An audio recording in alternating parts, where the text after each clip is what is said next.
ओम नमो भगवते वासुदेवाय नमः। नमस्कार दोस्तों, आप सभी का आपके अपने चैनल आसान राह में हार्दिक स्वागत है। मैं हूं अपर्णा।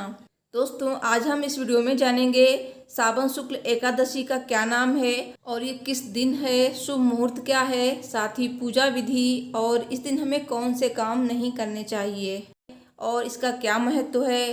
तो चलिए वीडियो शुरू करते हैं।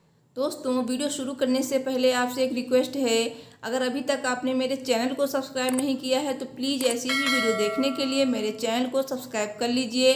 साथ ही वीडियो को लाइक कीजिएगा और कमेंट में ओम नमो भगवते वासुदेवाय नमः अवश्य लिखिएगा। भगवान विष्णु आपकी सभी मनोकामनाएं पूर्ण करेंगे। सावन मास के शुक्ल पक्ष की एकादशी तिथि को बेहद महत्वपूर्ण माना गया है।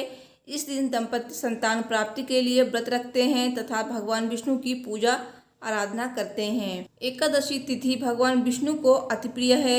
इस दिन विधि विधान से भगवान विष्णु और माता लक्ष्मी की पूजा अर्चना की जाती है।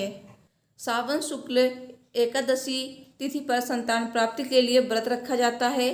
सनातन धर्म में श्रावण मास के शुक्ल पक्ष की एकादशी तिथि को पुत्रदा एकादशी के नाम से जाना जाता है। इस वर्ष श्रावण मास की पुत्रदा एकादशी 18 अगस्त बुधवार के दिन पड़ रही है। हिंदू पंचांग के अनुसार प्रत्येक वर्ष 2 पुत्रदा एकादशी मनाई जाती हैं। पहली पुत्रदा एकादशी पौष माह में मनाई जाती है, वहीं दूसरी पुत्रदा एकादशी श्रावण शुक्ल पक्ष में पड़ती है। इस वर्ष श्रावण मास की पुत्रदा एकादशी 18 अगस्त दिन बुधवार के दिन पड़ रही है। मान्यताओं के अनुसार इस दिन लोग संतान प्राप्ति के लिए व्रत रखते हैं तथा भगवान विष्णु की पूजा आराधना करते हैं। ये कहा जाता है कि श्रावण मास की पुत्रदा एकादशी पर भगवान विष्णु की पूजा करने से संतान प्राप्ति की इच्छा अवश्य पूरी होती है। इस दिन निर्जला व्रत रखना भी भक्तों के लिए लाभदायक माना गया है। जो लोग निर्जला व्रत नहीं रख पा रहे हैं वो फलाहारी व्रत भी रख सकते हैं। वैष्णव समुदाय में इस एकादशी तिथि को पवित्रोपना एकादशी और पवित्र एकादशी के नाम से भी जाना जाता है। पुत्रदा एकादशी की पूजा विधि।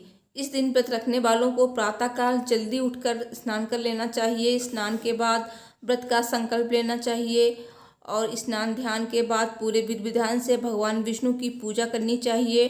समीप के किसी मंदिर या फिर घर के मंदिर में भगवान विष्णु को पीले फल, पीले पुष्प, पंचामृत, तुलसी आदि अर्पित करना चाहिए। हालांकि अगर पुत्र कामना के लिए व्रत रखना है तो पति पत्नी दोनों को ही व्रत का संकल्प लेना पड़ेगा। उसके बाद भगवान कृष्ण के बाल स्वरूप की पूजा करनी चाहिए।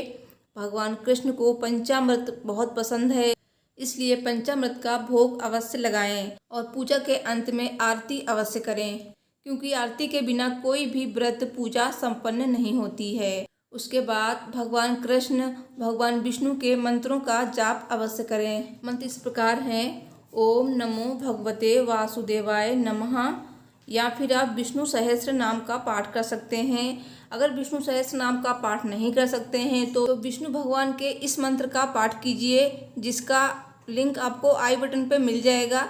वो श्लोक छोटा है बट उतना ही फल देता है जितना कि विष्णु सहस्त्र नाम स्तोत्र। तो किसी भी एकादशी को आप इस विष्णु मंत्र का पाठ कर सकते हैं।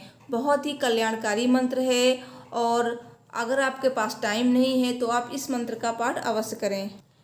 पुत्रदा एकादशी के दिन गीता का पाठ अवश्य करना चाहिए और इस दिन अगर किसी से भूलवश निंदक बात हो जाती है तो भगवान सूर्य नारायण के दर्शन कर धूप दीप से श्री हरि जी की पूजा कर क्षमा मांग लेनी चाहिए। अब जानते हैं पुत्रदा एकादशी का शुभ मुहूर्त क्या है। एकादशी तिथि प्रारंभ हो रही है 18 अगस्त दिन बुधवार सुबह 3:20 पर। एकादशी तिथि समाप्त हो रही है 18 अगस्त दिन बुधवार की देर रात 1:05 पर। पारण का समय है 19 अगस्त दिन गुरुवार की सुबह 6:32 से 8:29 तक। श्रावण पुत्रदा एकादशी पर भूल कर भी ना करें ये काम। श्रावण पुत्रदा एकादशी व्रत के दिन व्रती को भूल कर भी जुआ नहीं खेलना चाहिए। इस दिन जुआ खेलने से व्यक्ति के वंश का नाश होता है। पुत्रदा एकादशी व्रत में व्रती को पूरी रात भगवान विष्णु की पूजा, मंत्र जाप और उनकी भक्ति में गुजारनी चाहिए। इस रात भूल कर भी सोना नहीं चाहिए।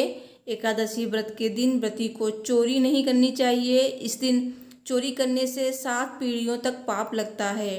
पुत्रदा एकादशी के दिन व्रत के दौरान खान पान और व्यवहार में संयम बरतना चाहिए। इससे भगवान विष्णु का आशीर्वाद मिलता है। इस दिन व्रती को क्रोध व झूठ नहीं बोलना चाहिए।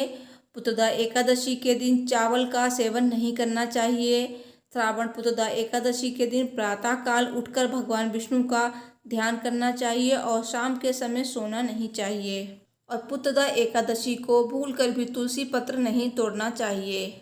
तो दोस्तों, मुझे उम्मीद है मेरी ये वीडियो आपको पसंद आई होगी, तो प्लीज़ लाइक शेयर कीजिए और मेरे चैनल को सब्सक्राइब कीजिए। साथ ही कमेंट में ओम नमो भगवते वासुदेवाय नमः अवश्य लिखिए। मिलती हूँ नेक्स्ट वीडियो में। Thanks for watching. हर हर महादेव। जय माता दी।